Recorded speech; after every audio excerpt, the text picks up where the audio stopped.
नमस्कार दोस्तों, क्या हाल चाल है। मैं हूं आपका होस्ट एंड दोस्त अभिषेक। आज हम जिस मूवी की कहानी सुनाने जा रहे हैं वो मूवी है हमारे फेवरेट एक्टर द रॉक की। कहानी शुरू होती है 5000 साल पहले। 5000 साल पहले एक राजा होता है जो कि अपनी जनता पर काफी जुल्म करता है। ये उसकी कहानी नहीं है पर उसके एक कर्मचारी की कहानी है जिसमें एकदम से सुपर पावर्स आ जाती है। वो सुपर पावर्स को बर्दाश्त नहीं कर पाता और पूरे का पूरा शहर ही तबाह हो जाता है। इसके बाद कहानी एकदम से जाती है 5000 साल बाद आज के युग में, और एकदम से एंट्री होती है 5000 साल पुराने एक ऐसे आदमी की जिसके पास सुपर पावर्स हैं। और वो आदमी गुंडों को मारता है स्टार्टिंग में, पर हमें अभी तक ये नहीं पता कि वो आदमी हीरो है या विलेन है। उसकी लड़ाई अलग अलग सुपर हीरोज के साथ भी होती है। तो आए देखते सुनते हैं ये कहानी। वीडियो देखिएगा, कोई भी सीन मत मिस कीजिएगा। शानदार कहानी होने वाली है, बने रहिए हमारे साथ। पर चैनल को सब्सक्राइब करना मत भूलिएगा, चैनल को सब्सक्राइब जरूर कीजिएगा।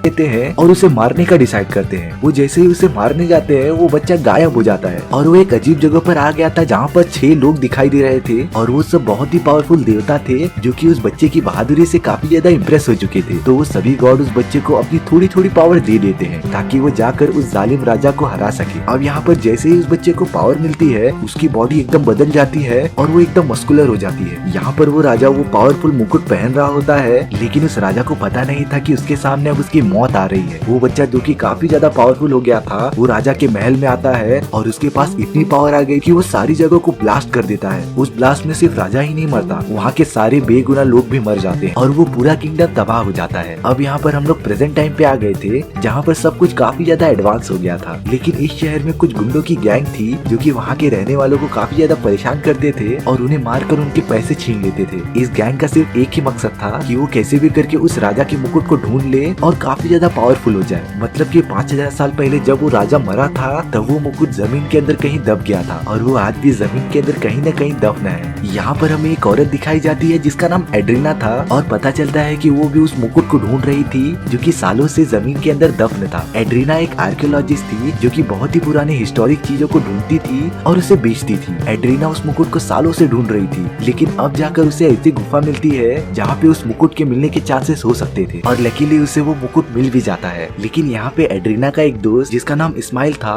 वो उन गुंडों की गैंग के साथ मिला हुआ था और उसने अपनी गैंग को उस गुफा में बुला लिया था। वो लोग एड्रीना पर काफी ज्यादा फायर करते रहते हैं और उसे पकड़ लेते हैं। लेकिन अगर सोचो आप एड्रीना की जगह पर होते तो क्या करते, और अगर मैं एड्रीना की जगह पर होता तो उन सभी के गोलियों से भागने के बजाय मैं उस मुकुट को खुद ही पहन लेता और इससे मुझ में काफी ज्यादा पावर आ जाती और मैं एक साथ उन लोगों से आराम से लड़ लेता। इससे उन सारे लोगों को अपना सबक भी मिल जाता और वो मुकुट भी बच जाता। लेकिन यहाँ पर एड्रीना अपने आप को सरेंडर कर देती है और उन्हें वो मुकुट दे देती है। लेकिन एड्रीना जब नीचे बैठी रहती है तो उसे जमीन पर कुछ लिखा हुआ दिखाई देता है और जब वो उसे पढ़ते रहती है तो उसके मुंह से सज़ाम नाम निकल जाता है, जिसकी वजह से वो बच्चा जो 5000 साल पहले कैद हुआ था वो आजाद हो जाता है, जिसका नाम ब्लैक एडम था। लेकिन उन सभी को थोड़ी पता था कि ब्लैक एडम कितना पावरफुल है और वो साथ मिलकर ब्लैक एडम पर फायर करते रहते हैं, जिसका ऑब्वियसली ब्लैक एडम पर कुछ भी फर्क नहीं पड़ने वाला था। और अब ब्लैक एडम काफी ज्यादा गुस्सा हो जाता है और वो एक एक करके सभी को मारने लगता है। वो कुछ सेकेंड्स में ही वहाँ के सभी लोगों को मार देता है। यहाँ पर इस्माइल कैसे भी करके बच जाता है और मरने की एक्टिंग करता है, जिससे कि ब्लैक एडम उसे मरा हुआ सोचकर वहाँ से चला जाता है। उसने एड्रीना को इसलिए नहीं मारा क्योंकि एड्रीना ने ही वो स्पेल पढ़कर ब्लैक एडम को वहाँ से आजाद किया था। अब यहाँ पर ब्लैक एडम बाहर आ जाता है, लेकिन यहाँ पर उस गैंग के बहुत सारे लोग आ गए थे, पर ब्लैक एडम उनसे डरने वाला थोड़ी था। वो अपनी इलेक्ट्रिक पावर का यूज करके सभी को मारता रहता है और एक ही बार में आधी लोग को खत्म कर देता है। लेकिन यहाँ पर कुछ लोग एक अलग टाइप का मिसाइल निकालते हैं और वो ब्लैक एडम की तरफ उसे फायर कर देते हैं। ब्लैक एडम उसे आसानी से रोक लेता है, लेकिन उसे पता नहीं था कि वो रॉकेट इटरनियम स्टोन से बना हुआ है, जिससे कि उस राजा का मुकुट बना हुआ था, और वो रॉकेट ब्लैक एडम के हाथ में ही ब्लास्ट हो जाता है। अब यहाँ पर पहली बार ब्लैक एडम को काफी ज्यादा चोट लगी थी और उसके बॉडी पर क्रैक आ गया था, जिससे कि वो काफी ज्यादा कमजोर हो गया था और वो तुरंत बेहोश भी हो जाता है। अब यहाँ पर हमें इससे पता चलता है कि ब्लैक एडम की एक कमजोरी है और वो इटरनियम पत्थर के खिलाफ नहीं लड़ सकता। अब यहाँ पर एड्रीना ब्लैक एडम को अपने घर पर लेके आ जाती है और जब ब्लैक एडम उठता है तो वो सामने एड्रीना के बेटे को देखता है, जो कि ब्लैक एडम की पावर्स देखकर काफी ज्यादा शॉक हो गया था और वो उसका फैन भी बन गया था। एड्रीना के बेटे को लग रहा था कि ब्लैक एडम एक मसीहा है और वो उन सभी को बचाने आया है, लेकिन यहाँ पर ब्लैक एडम थोड़ी किसी की मदद करने आया था। वो तो इतने सालों बाद जागा था, इसीलिए वो तुरंत बाहर चले जाता है और आसपास के सारी चीजों को देखता रहता है। यहाँ पर हमें एक औरत दिखाई जाती है जो कि एक बहुत बड़ी सीक्रेट एजेंसी चलाती थी और उनका काम था अर्थ पर सभी सुपर हीरोज और सुपर विलन्स पर नजर रखना और उन सभी को नॉर्मल लोगों से दूर रखना। यहाँ पर हमें एक सुपर हीरो दिखाया जाता है जिसका नाम हॉकमैन था और उन लोगों को ब्लैक एडम के बारे में पता चल गया था कि वो इतने सालों बाद वापस आ गया है और उन लोगों को ब्लैक एडम को कैसे भी रोकना पड़ेगा, नहीं तो वो पिछली बार की तरह अभी भी सब कुछ तबाह कर सकता था। और ब्लैक एडम को पकड़ने के लिए हॉकमैन अपनी टीम इकट्ठा करता है जिसके अंदर सभी सुपर हीरोज थे और उनके पास अलग अलग पावर्स थी। वो लोग अपनी शिप में निकल पड़ते हैं ब्लैक एडम को पकड़ने के लिए। अब यहाँ पर सिटी में वो गैंग वाले एड्रीना के फैमिली पर हमला करते रहते हैं क्योंकि उन्हें पता था कि वो मुकुट अभी भी एड्रीना के पास है और वो एड्रीना और उसके फैमिली को मारने वाले थे। तभी वहाँ पर ब्लैक एडम आ जाता है और वो उन गुंडों से एड्रीना की फैमिली को बचाता है। ब्लैक एडम उन गुंडों को काफी ज्यादा मार रहा होता है और उन्हें यहाँ से वहाँ उठाकर फेंक रहा होता है, लेकिन अगर मैं उन गुंडों में से एक होता और मुझे ब्लैक एडम को कैसे भी मारना होता तो मैं इटरनियम से बने हुए उस रॉकेट को साथ में लाया हुआ होता और वो ब्लैक एडम पर फायर कर देता, जिससे कि ब्लैक एडम काफी ज्यादा घायल हो जाता। लेकिन उन सभी के पास अब वो रॉकेट खत्म हो चुका था और अब तो उनकी खैर नहीं थी क्योंकि ब्लैक एडम उन पर कोई भी रहम नहीं करने वाला था। ब्लैक एडम उन लोगों को मारता रहता है। तभी वहाँ पर हॉकमैन और उसकी टीम आ जाती है। वो सारे लोग अपनी टीम को जस्टिस सोसाइटी कहते थे और वो अपनी पावर का यूज करके ब्लैक एडम पर हमला करने लगते हैं, लेकिन उन लोगों के ब्लैक एडम की पावर का अंदाजा नहीं था।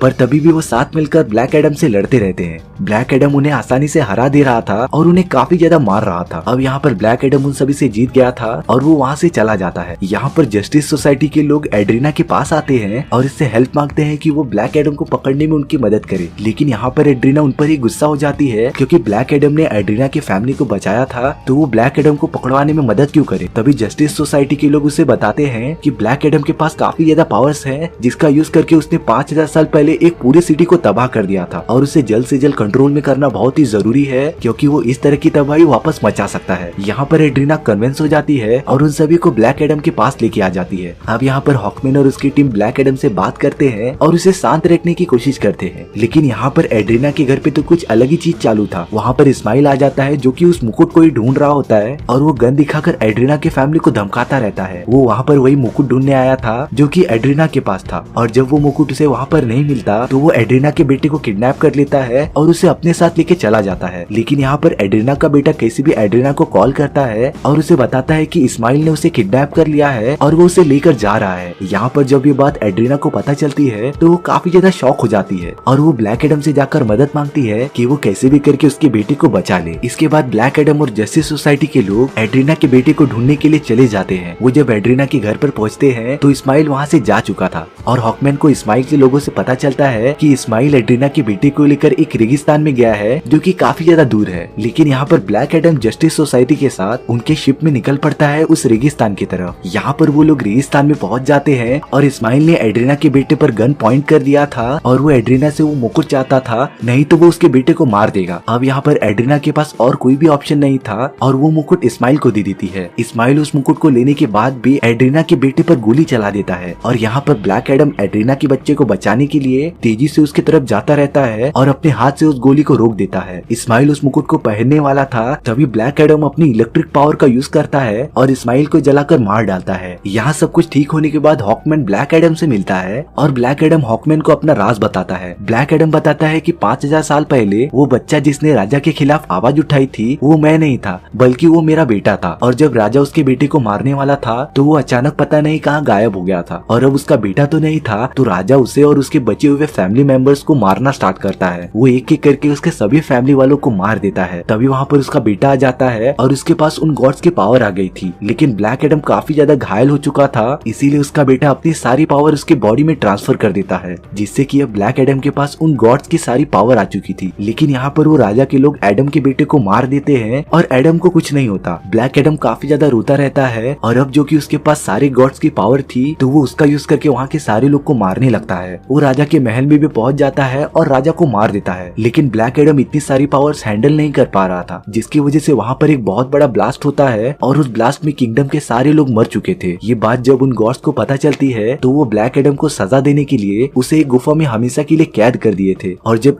एड्रीना ने शेज़ैम कहा तो ब्लैक एडम पूरी तरीके से आजाद हो गया। अब यहाँ पर ब्लैक एडम को काफी ज्यादा गिल्टी फील हो रहा था क्योंकि उसने अपनी पावर का यूज करके काफी लोगों की जान ले चुकी थी और अब वो ये पावर नहीं चाहता था और नॉर्मल इंसान की तरह रहना चाहता था। वो वहाँ पर तुरंत शेज़ैम कहता है और उसकी सारी पावर्स चली जाती है और वो एक नॉर्मल आदमी बन जाता है। यहाँ पर ब्लैक एडम की पावर्स तभी आ सकती थी जब वो फिर से शेज़ैम कहेगा और वो हॉकमैन से कुछ ऐसा करने के लिए कहता है कि वो कभी शेज़ैम बोल ही ना सके। तो हॉकमैन ब्लैक एडम को एक जगह पर भेज देता है जहाँ पर कोई नहीं आता था और कुछ लोग ब्लैक एडम को एक जगह लेके जाते हैं और उसके मुंह पर एक मास्क लगा देते हैं जिससे कि वो कुछ भी नहीं बोल पाएगा और उसे एक चेम्बर के अंदर बंद कर देते हैं। अब यहाँ पर हमें इस्माइल दिखाया जाता है जो कि मरने के बाद नर्क में आ चुका था और उसे ये बात पहले से पता थी कि वो उस मुकुट की असली पावर तभी यूज कर सकता है जब कोई उस मुकुट को अपने हाथ में लिए रहे और तभी उसे कोई मार दे, जिससे कि वो आदमी नर्क में पहुंच जाता था और उसे शैतानों की बहुत सारी पावर्स मिल जाती थी। और इस्माइल ने भी सेम ऐसा ही किया था। उसने जानबूझकर एड्रीना के बेटे पर हमला किया था जिससे कि ब्लैक एडम उसके तरफ आए और उसे मार दे। और ब्लैक एडम ने जब इस्माइल को मारा था तब वो मुकुट उसके हाथ में ही था और अब इस्माइल नर्क के शैतानों से मिलता है और उनसे उनकी पावर मांगता है। वो सभी शैतान इस्माइल को अपनी सारी पावर्स दे देते हैं और इस्माइल बहुत ज्यादा पावरफुल हो जाता है और अर्थ पर आ जाता है। शैतानों की पावर मिलने से वो काफी ज्यादा बड़ा हो गया था और एकदम उनकी तरह हो गया था जो कि शहर की तरफ बढ़ता रहता है तबाही मचाने के लिए। अब यहाँ पर जस्टिस सोसाइटी के लोगों को पता चल गया था कि इस्माइल काफी ज्यादा पावरफुल हो चुका है और वो उससे लड़ने के लिए आ जाते हैं। वो सब साथ मिलकर इस्माइल से लड़ते रहते हैं लेकिन इस्माइल काफी ज्यादा पावरफुल हो चुका था जिसका यूज करके वो उन सभी को मारता रहता है। यहाँ पर एक सुपर हीरो जिनका नाम डॉक्टर फेट होता है वो अपने बहुत सारे डुप्लीकेट्स बना लेते हैं और साथ मिलकर इस्माइल पर हमला करते हैं। इस्माइल को तो थोड़ा सा डैमेज होता है लेकिन वो उन्हें आसानी से हराने में कामयाब हो जाता है। अब यहाँ पर उन्हें पता चल गया था कि इस्माइल की पावर काफी ज्यादा है और उन सभी के पास अब इतनी एनर्जी नहीं बची है कि वो इस्माइल से और लड़ सके और अब उन्हें एक ही आदमी दिख रहा था जो कि इस्माइल से लड़ सकता था और वो और कोई नहीं ब्लैक एडम था। यहाँ पर डॉक्टर फेट टेलीपैथी का यूज करके ब्लैक एडम से बात करते रहते हैं और उसे खतरे के बारे में बताते हैं। वो उसके वहाँ से निकलने में मदद भी करते हैं और ब्लैक एडम वहाँ से बाहर निकल जाता है। ब्लैक एडम वहाँ के सिक्योरिटी गार्ड्स को मारता रहता है और तेजी से पानी से बाहर आने लगता है और वो बाहर आकर शेज़ैम कह देता है जिससे कि वहाँ पर एक ब्लास्ट होता है और ब्लैक एडम को अपनी सारी पावर्स मिल जाती हैं। यहाँ पर जस्टिस सोसाइटी के लोग इस्माइल से अभी भी लड़ रहे होते हैं और काफी ज्यादा मार खा रहे होते हैं। इस्माइल ने तो डॉक्टर फेट को जान से मार दिया था और उसे पूरा खत्म कर दिया था। तभी वहाँ पर ब्लैक एडम आ जाता है और अब इस्माइल और ब्लैक एडम के बीच बहुत बड़ी फाइट होती है। यहाँ पर पहली बार ब्लैक एडम को कोई टक्कर वाला मिला था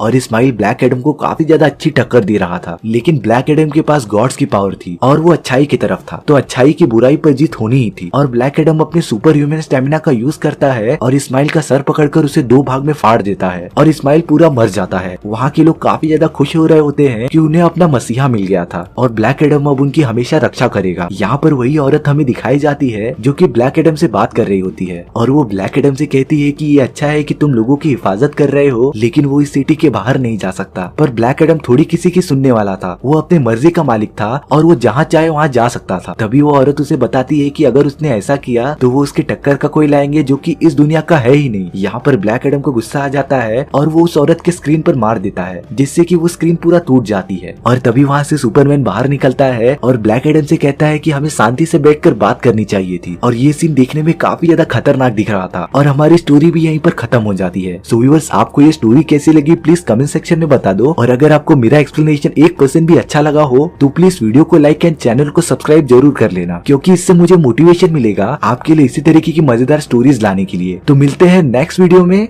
सी या।